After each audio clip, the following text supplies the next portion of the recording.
আমার জোনায়েদ ভাইজান হুজুর কেবলা আসছেন, দোয়া করবেন।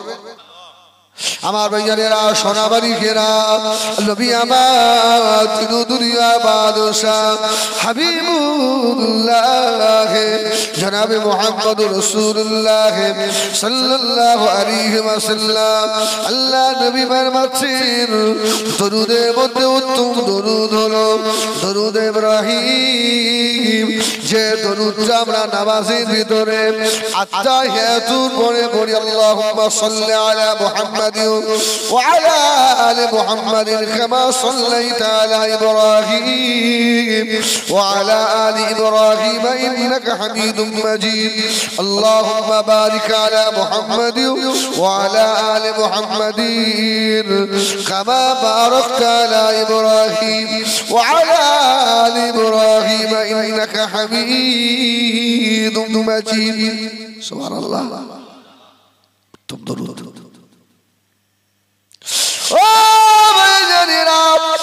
এছাড়া আরো দরুদ আছে আল্লাহ নবীর উপরে, আরো দরুদ পড়া যায় বাবা। কাদেরিয়া তরিকার দরুদ আছে না নাই? চিশতিয়া তরিকার দরুদ আছে না নাই? এই সাল্লাল্লাহু আলাইহি সাল্লাম, এটাও একটা দরুদ। মুসিবতে পড়ে গেলে, বিপদে পড়ে গেলে বেশি বেশি করে আল্লাহ নবীর উপরে দরুদ পড়বেন। আল্লাহ রহমত নাযিল করে দিয়ে মুসিবত থেকে আল্লাহ হেফাজত করবে। সুবহানাল্লাহ। তাহলে ওই নবীর উপরে দরুদ ও সালাম বর্ষিত হোক, বলেন আল্লাহুম্মা আমিন। আজকের মাহফিলের উদ্দেশ্যটা কি? কবরবাসী, ঠিক তো নাকি? এখন কথা হলো, আজকে যে মাহফিলটা হচ্ছে এখানে, আমি তো এখন আপনাদের এলাকারই মানুষ হয়ে গেছি, সবসময় তো যতদিন দেখা হয় আমিও দোয়া করব। আজকে কিন্তু দোয়া করলে এই কবরবাসীদের কবরের আযাব সব মাফ হয়ে যাবে না?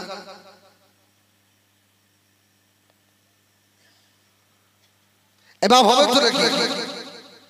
যদি মাফ না হয় তাহলে সবাই দিলাম 1-1.5 লক্ষ টাকা বেড়ে জলসায় খরচ হচ্ছে।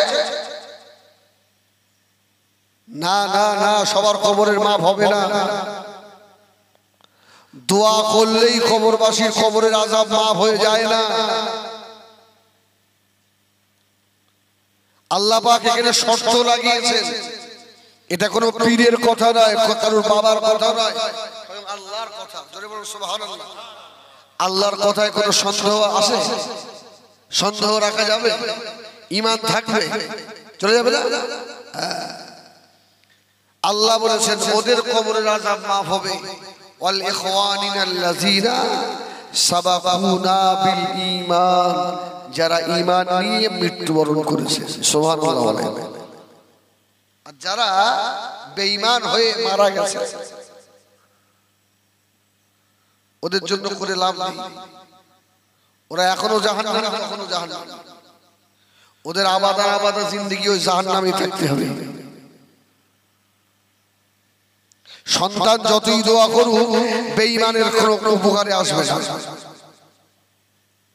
আমি একটু আগেই বললাম তো, সন্তান দোয়া করলে কবুল হয় না, তবে বেঈমান বাপের জন্য করলে নয়।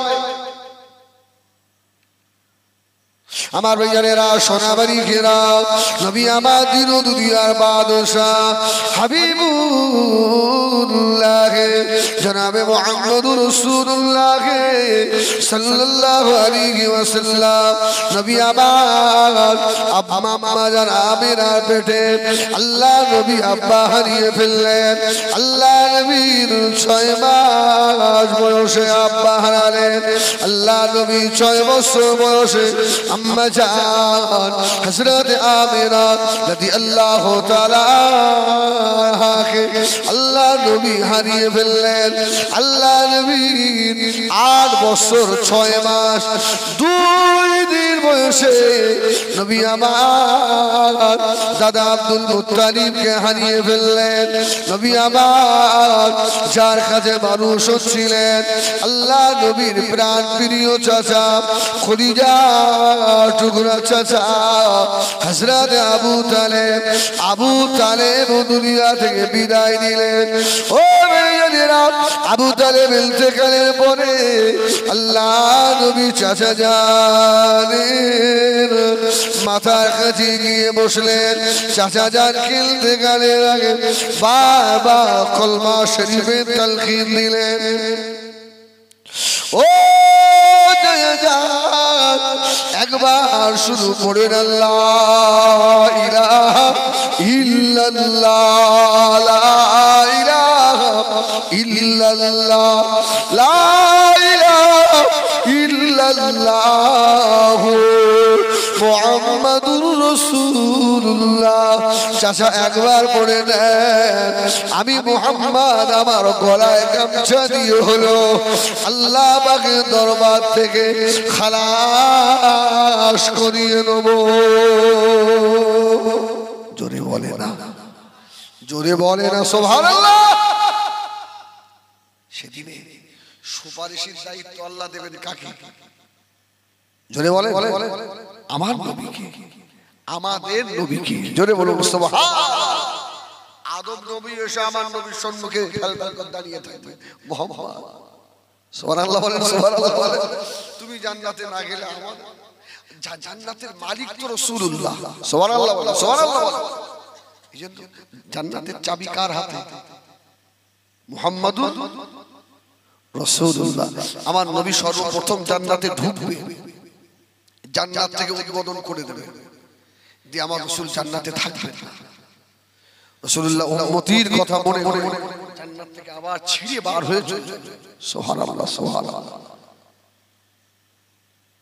ও আমার ভাইয়েরা, সোনাবাড়ি খেরা নবী আমার চাচা জানকে তালখিন দিলেন।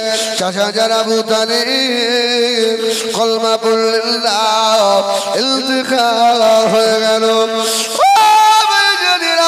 আল্লাহ নবীর খদিজার ব্যথা বড় দুঃখ। আল্লাহ জীবনে বাপকে দেখিনি, আল্লাহ জীবনে মায়ের স্নেহ আদর জুটলো না।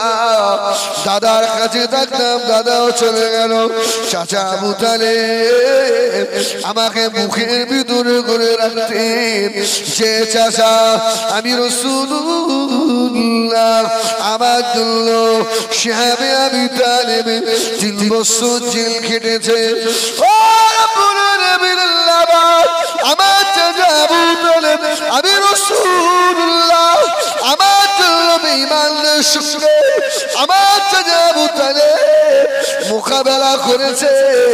আমার চাচা আবু তালেব বলেছিলেন আমার শরীরে বুড়ো হাড়ে 1 ফোঁটা রস থাকতে দেখে নেব আমার এতিম ভাতিজার গায়ে কে হাত লাগায়।